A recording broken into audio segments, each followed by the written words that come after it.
আসসালামু আলাইকুম।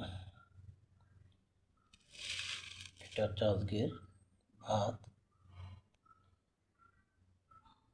এটা হচ্ছে কলমি শাক। এখানে আছে 6 পিস কাঁচামরিচ সেদ্ধ আর কাসকি মাছ।